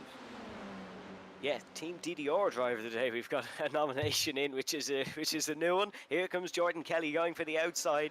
He still wants to win. He's still a racer at heart. All these guys still want to win this race, and we're going to have hopefully a ding-dong battle between all four of them now that the championship potentially may be over. Here's Simon Hutchings going for the best result for a Welsh man or Welsh team this year in 2025. That would be a 7th place ahead of Luke Cooper. I know there's only 6 nations, but you get the joke. It's in there somewhere. Tony Stack going for the move here on Sergei Grabon. He is trying to pay homage to Eddie Jordan in that Jordan Grand Prix livery, and he's done it with a move that Eddie himself would absolutely love. Here comes Miles Rag diving down the inside of Sergei Grabon. Was involved in that incident with Sean McClemens earlier, of course, but he still has pace to burn here, and he's going to try and do it and try get past Tony Stack on the last lap. The top 4 are oh so close here. Peter McCann just a little bit off. He is going to try and keep that podium streak alive, though. Jason Smith is within 0.6 of a second of these top 4. I don't think he's going to go for the move. It would be a very Jason thing to go for the move, and no, now he definitely isn't. He's off to the beach, and he's going to just have to sit behind and watch here. Here comes Ronan Darty going for the race lead on the last lap of the season. Here the RTA Virtual Motorsport F4 Championship. Ronan Darty to the lead. Here through Blanchimont. He is going to win 2 races here in Spa, just like he did in Silverstone, but unfortunately that's still not looking like it's going to be enough. Dylan McClemens has just got past Jordan Kelly. Jordan's letting Peter through. Jordan falls to 4th.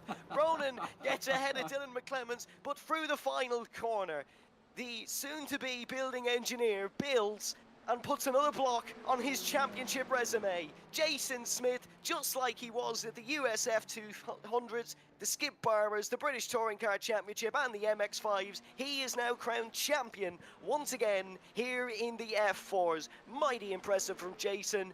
Thank you, Jordan. The statistic is still alive for Peter. Yeah, I wouldn't it be so funny if Peter just absolutely dropped it on the last corner then after all that Jordan did try and let him through.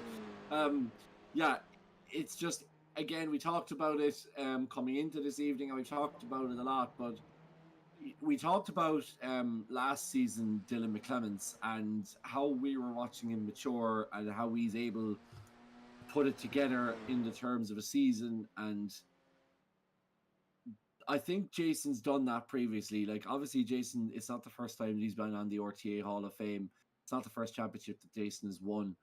But this is the first time in a while where we've seen Jason really knuckle down and take things seriously, I think it's fair to say. And it's the first time we've really seen him kind of actually not just go gung-ho into everything, you know, to occasionally give him a win, or occasionally, you know, plan out and take the 2nd place or take the 3rd place instead of going for the win all the time. So it's just... it's great because the last 2 championships we've had with Dylan and with Jason now, you really get a sense that it's not just because they're quick. It's because they've actually had to mentally get over a barrier or do something different to try and change the results, and it's worked for them. And Jason can really take a massive amount of pride in this win. We've had a fantastic grid. We've had stacked grids all the way up and down through the championship. You know, it's not a case where he's battling against 10 people by the end. We've had a huge grid on the last race. We've had huge grids all the way through. And the fact that Jason has managed every single time to be so incredibly consistent every single week, absolute testament to him.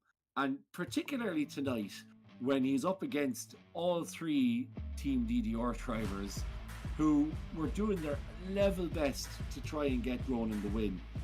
For Jason to still stick with it, to frighten them, but to do enough to give himself the win without ruining his championship chances. It's an enormous credit to Jason Smith, and fair play to him. That's all I have to say. Yeah, I've only been commentating with Jason for just over a year now, but this is by far the best I've seen him drive this season. He's been phenomenal, and we'll ask him if we get an interview about the mindset shift. He'll probably deny it because he always does, but it's definitely been there. He's just driving different, and I think it's a case of that he's become aware of his own talent.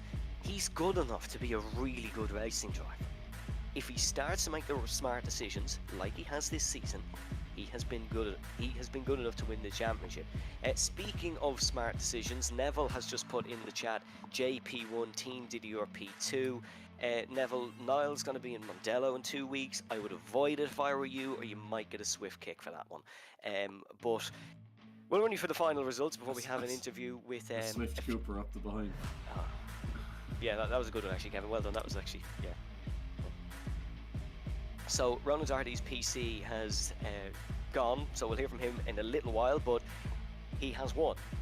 God, imagine if that happened in the race. That would have been a terrible way to end the season. He's won Heat 3 here. Then it was still McClemens in second, Peter McCann in third, Jordan Kelly in fourth, and your champion, Jason Smith, in fifth. Then it was Jason Cooper sixth, Luke Cooper seventh, Simon Hutchings eighth, and it was Brandon McCaughton, Sean McClemens, Miles Ragg, Tony Stack, Sergey Grabun, David Prunty, Kevin Joyce, Dermot Toomey, Connor Melia, Phil Upson, Andrew Murphy, and Jamal Ganzor rounds us out in 20th position. Then it was Emma Dempsey, Finlay Melvin, Theo Lestrange, Jacob Hobbs, Dara Halley, and Joao Castro, who unfortunately comes home in last.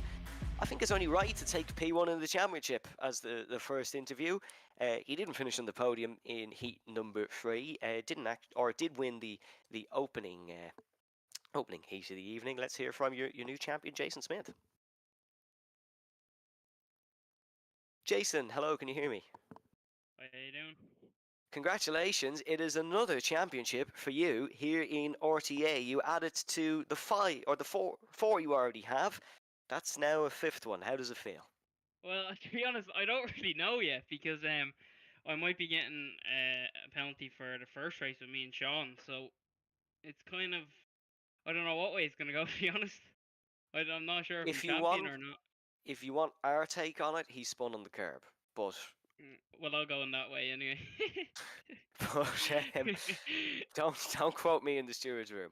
In terms of the season as a whole, then myself and Kevin and some of the viewers at home have certainly noticed a little bit of a mindset shift from you, and it's been what we've called the rejuvenated Jason Smith. In your perspective, what has changed to give you this result? I don't know, I think it's just that I got such a lead going from all the other races, really, and then I was just able to tone back my normal self, really.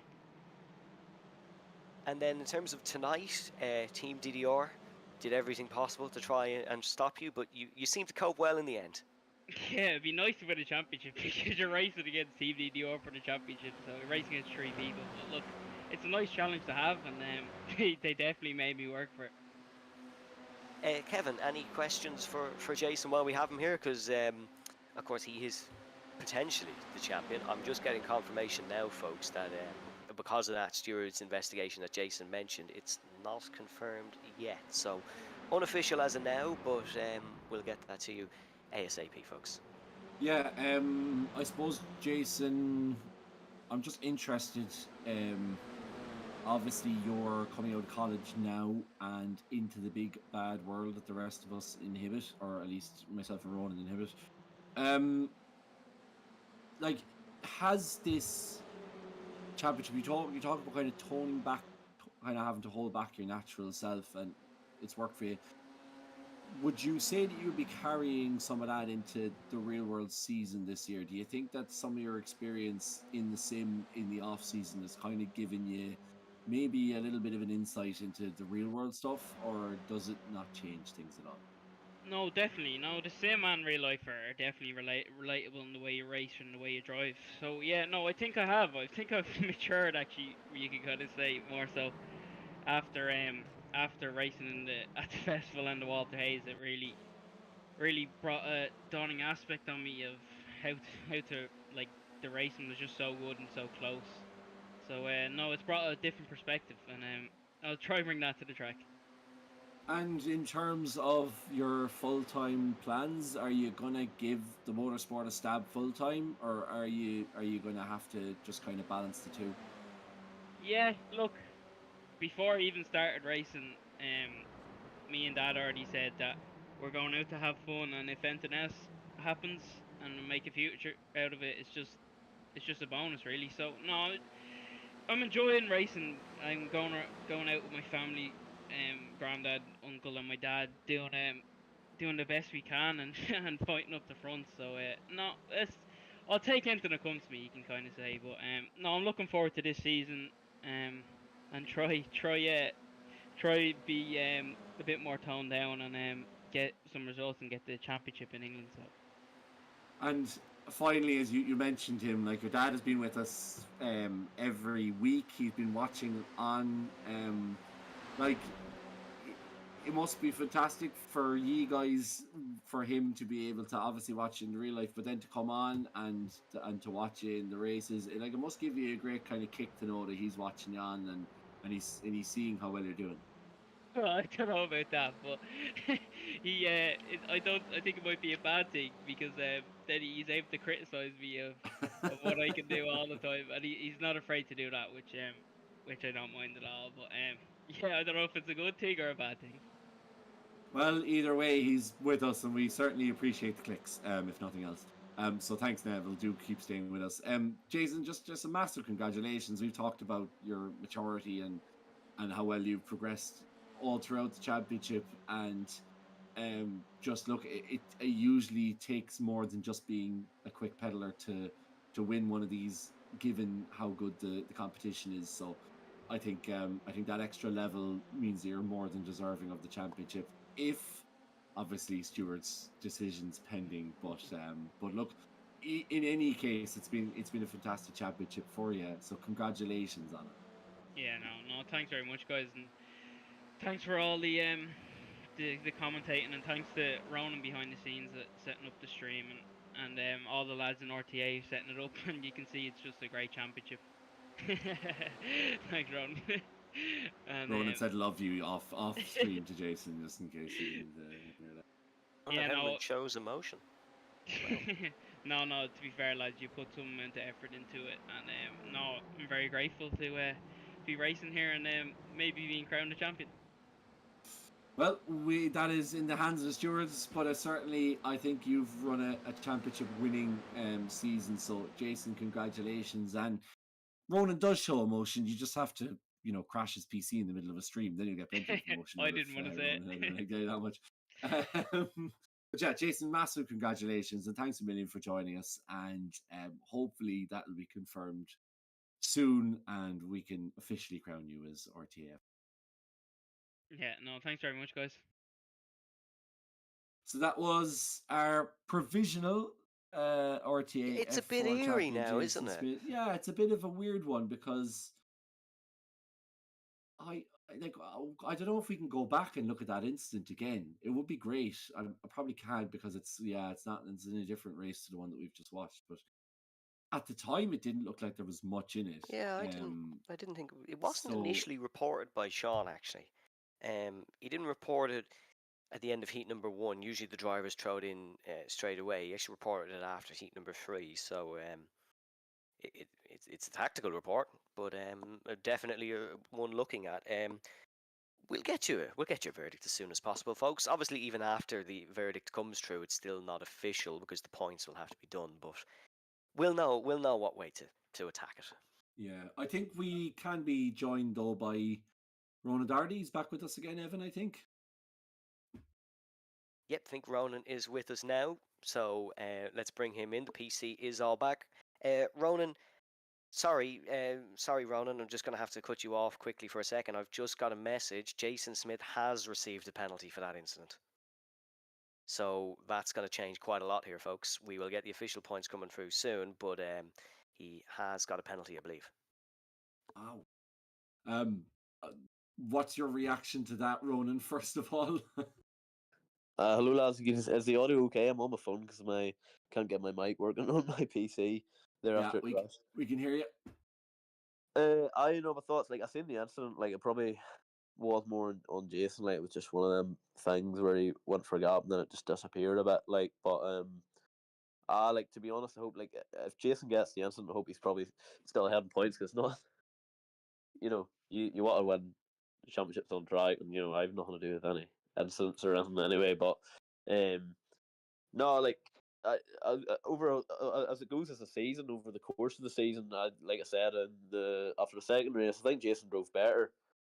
Like to be honest, I kind of half-assed the championship a little bit. Didn't do much practice, so I don't think I'd even really deserve it. But I just sort of stayed consistent. Came on, I had a few good drives. Like I think I drove all right tonight. Didn't I only done one lap of practice before qualifying and stuff, so I was happy enough with tonight. And but yeah, I was too conservative in the early parts of the championship, because whenever you do get taken out or whatever, it really leaves you in the back foot with the rest of your drop scores. But yeah, look, whatever happens, like it's a bit of crack for me and Jason. It's not too serious, but of course you both want to win it. But no, I think it'll be fairly close, and I think it could even be level. Ronan, I'm really, really sorry to jump over you, but just for the sake of the viewers at home who are waiting, the points are done without the penalty added, and the gap is currently 15 points. Jason, I believe, has got a 15-point penalty, which puts you both even. I'd say it would go to. I don't know what the RTA rules are in this. To be honest, I don't know the RTA rules. If it goes but by, I imagine it goes to wins. He would take it, because I have no wins this season. So like he I said, has 11. So yeah, there's no one. How far away are you guys from each other? Yourself and Jason Smith. Like, could you meet in a field somewhere in Meath and just have a scrap? Oh, we're probably about 250 miles away from each other. Yeah, so that's close enough. I'm right up near the north coast, and he's down in Selbridge, I think, in Kildare. So yeah, no, like listen, the next time I see me and Jason should maybe do Ronan, I'm so sorry again, boxing, but the tiebreaker is wins, I believe. Can we just get Peter McCann in we here? Can. I'm going to bring him in now. Yeah, let's get Peter to explain everything that's going on here. Sorry, Ronan, because we've cut across Ronan Doherty twice now in the updates, but I think, Peter, you might be able to clarify exactly what the situation is for us. Hey guys, how are you? Yeah, so we've got, after 24 races, we've landed to 2 drivers with what's going to be 519 points each. A penalty was given to Jason Smith for contact with Sean McClemens. Very valid penalty, contact to the rear of the car, and it looks like it's going to go to most wins. That's being deciphered now at the minute, unless Evan, you probably know, or Kevin, one of you guys probably know who won more races before we start counting back. Jason, well then I can say Jason has 11, and Ronan, off the top of my head, has a number that is less than 11. Ronan, you probably actually would know off the spot. I can count it quickly here because I have them all in front of me, so I can. What was that famous American reporter who goes, "We'll do it live. We'll do it live." Go on. Well, Ronan's here. He was going to tell us himself. Oh yeah, go ahead, Ronan. I'll get counting. Like I said, I think we only have like 3 or 4 or something like. I've nowhere near 11, like, but yeah, four is including tonight 4. So 2 at Silverstone, 2 at Spa. Well, there you go. So the stewards don't even need the stewards to do a count back. We just get Gantry TV to do a live count back of the drivers. Once that happened, I knew Evan was our man. I knew that was going to be the quickest way to go about this. That's just unreal that it played out like that. Oh, it's crazy. I would be great if we could get Jason back in. I'd love to have Jason and Ronan together, considering that both of them have tied on points. If that's possible. Yeah, look, we might as well finish off with this. Guys, it's 519 points after 20 races. Am I right in saying that? No, 20. What's 8 by 3?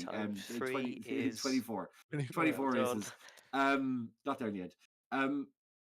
Like, so, Jason, you are the winner by count back. We're just making it close. We're just making it. Me and Ronan were just putting it on for everybody, But just like, I suppose, first of all yourself, Jason, and second of all yourself, Ronan. Like, you guys obviously are RTA veterans. You know each other extremely well. You've raced each other on and off the track. It's crazy that how close things are, and you really do get the best out of each other. No, I think we do. Yeah. No, we're both. I think we both have the same mindsets and probably nearly the same personalities that are just rootless. So yeah, we sometimes we make good decisions and bad decisions, but yeah, no, it's always the same with me and Ron. We're always close, and it's kind of whoever is the most aggressive wins. Really, is what happens in our battles. Yeah, Ronan, just your it's kind of a mad season, and to be fair to you, you were 20 something points off going into this evening, so you had a good old crack at this championship. Ah, yeah, no, like I said, like Jason is the deserving winner. There's 3 nights there. I done pretty much no laps before qualifying. I didn't put any effort in, and Jason drove really well this championship. He had a few unlucky weekends, like Silverstone. Even tonight, he had a few unlucky moments and stuff as well. So no, like Jason said, like it's great racing with Jason. We do sort of drive similarly, and a lot of the time, if you find us in first and second, you can probably rest assured that it's either going to be the best race you've ever seen, or we're both going to end up in the gravel. So, yeah, no, fair play to Jason. Deserved the championship, and it was a nice, interesting finish. I do think though there was a great suggestion, Jason, before you joined, that we should do a charity boxing match to settle it. I wouldn't mind that. Yeah, Ah, 100%. it's settled. Excellent. We'll do it at round 1, lads. Yeah. Yeah. Oh, yeah. Yeah, well, one in Mondello. Yeah. Yeah. We get it done. Peter, just your own perspective, like we're gonna obviously drawing a line under this championship, but just outstanding. Like it's been so good to watch, and we've had some like controversies, we've had great overtakes, we've had like everything really you'd want in the championship, and like these two lads have really put on the show for us over the 8 races. Yeah, it's mad to watch. The cream always comes to the top again, and I'm stuck down in 10th. Yeah, You got your podium in the end. I got my podium in the end. Yes, I was wondering. Oh yes, Peter, Yeah. 5 in a row now in season Yeah, finales. Yeah, this one was kind of. I didn't earn this one. I feel, but yeah, we'll go back to that anyway. Yeah, look, the championship has been unreal. I absolutely adore these things. How you can drive them, wring the neck off them altogether, and still survive. Like it's, I don't know, it's just an awesome thing, and I'll be sorry to be leaving them. I don't enjoy the TCRs, but I know a lot do, and it's going to be another good championship as well. So Yeah, I presume that both you lads will be back in action for the TCRs. Yeah, no, I think I'll show me hand at the tin top again. See what happens. And if Ronan can, hopefully your PC won't explode. Yeah, no. Yeah, no, like ten tops aren't my forte, but pretty much when you've been on that iRacing service long enough, it doesn't take too long to adapt to a new car, and I don't know, like with my schedule coming up with uni and work and stuff, how many rounds I can do, and racing, but no, hopefully I'll be there again, battling with Jason and Jordan and all them lads. Excellent. Well, look, both of you. I mean, Jason won it on count back. 519 points is a phenomenal haul from both of you. So a fantastic season that you've given us, and thanks so much, and congratulations to both of you for what's been a brilliant season, and looking forward to seeing you go even closer. I think it's fair to say in TCRs they allow a little bit closer racing, so looking forward to seeing you go at it in a couple of weeks' time. Yeah, no, we've bumpers now, so it might be a bit more physical. Could be a bit of tape on the wing mirrors. Yeah. Who can put in both wing mirrors wins. All right, congrats guys, and particularly to yourself, Jason. Congratulations on the win as well. And as Ronan said, I think 11 wins over the course of a season makes you a more than deserving. Yeah, no, thanks very much, guys, for everything. So, confirmed, official. We need a few things. We need to do a few things. Obviously, we need to nominate a driver today. I was just going to talk to Peter a little bit about the tin tops, but that's fine. We can talk to him at the beginning of next season, which is TCRs.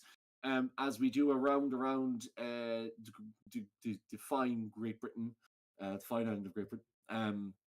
It does mean that I'm going to have to do a whole load of new track maps, which I'm not overly pleased about, but Oh, we fine. don't have to deal Um, with that a new language at the start of every stream now. That's very sad. Oh, I'm glad you said sad. I was waiting for you to say thank God I don't have to put up with it. Yeah, I'm not going to learn like what do they call it? Um,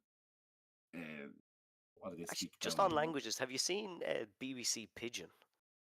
Which is I don't know Are where we it's are from. we really going to start this now? I Are we? think it's I think it's very funny. Is this Look really up appropriate? BBC Pigeon. It is a genuine language. It's very funny. Driver of the day.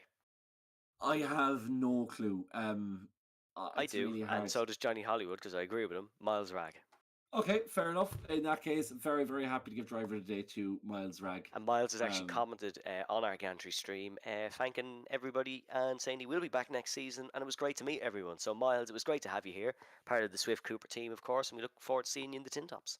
Yeah, and you know, Miles is part of like a couple of different new guys who've joined and have stuck with it through the whole season. Teola Strange is another who was making really good progress today. So they've added a massive amount to the grid, and really look forward to seeing those come back next season.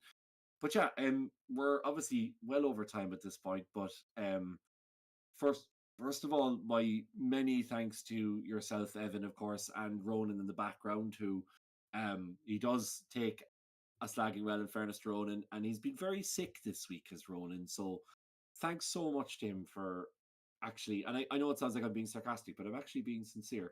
Thanks to him for actually getting up and doing this in the midst of not feeling very well, and keeping the show on the road. And it's just been a phenomenal season, Evan, hasn't it? Yeah, it's been amazing. Like, the fact that came down to countback is just bonkers. Ronan needed to claw back 27 points tonight. He started 11th in Heat 1, and he did it.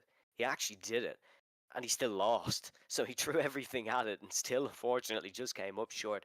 Unbelievable. And it's everything that RTA is about. We had a stacked grid tonight of names all across the Irish motorsport. Unbelievable racing across the season, and the community is second to none. From myself, a big thanks to yourself, of course, Kevin, and a big thanks for Ronan, because this is the fact that I've got the opportunity to watch this every week is just incredible. It is so, so good. And folks, if you're watching and you're debating joining RTA, just do it, because genuinely it will change your perspective on sim racing and motorsport. It is unbelievable. And I think we've provided a good show for the folks at home here at Gantry TV. Yeah, and I think that in fairness, we started very strong. We, you know, like a good old, like every good championship, started very strong, lost our way a little bit in race 2 and 3, and then managed to finish strong. So hopefully we'll be back. Hopefully, no, we will be back.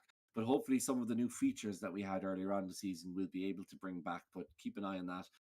Do give us a like and a subscription. Give us a thumbs up on the video if you liked our coverage. Really appreciate it. Just gets the word out there. We're on Facebook on Gantry TV as well. You can keep up with everything there, and obviously keep an eye out for Evan's superb race reports, which will be coming out on the RTA Virtual Motorsports Facebook page. But that's it. Another season comes and goes. We're approaching into summer. By the time we finish in the Tin Tops, we'll be well into the swing of summer. So that to look forward to, as well as another superb 8 rounds of racing. Do enjoy your week off next week. Try and spend some quality time with the family and friends, because you will be locked in from every Tuesday there on in for the next 8 weeks as we head towards the Tin Top. So thanks again for joining us on RTA, and we will see you in 2 weeks' time for the opening round of the 2025 Motorsport.ie British Touring Car Championship RTA Championship. So, my many thanks. Have a good week and a good following week. We'll see you in 2 weeks' time. But until then, long go forward.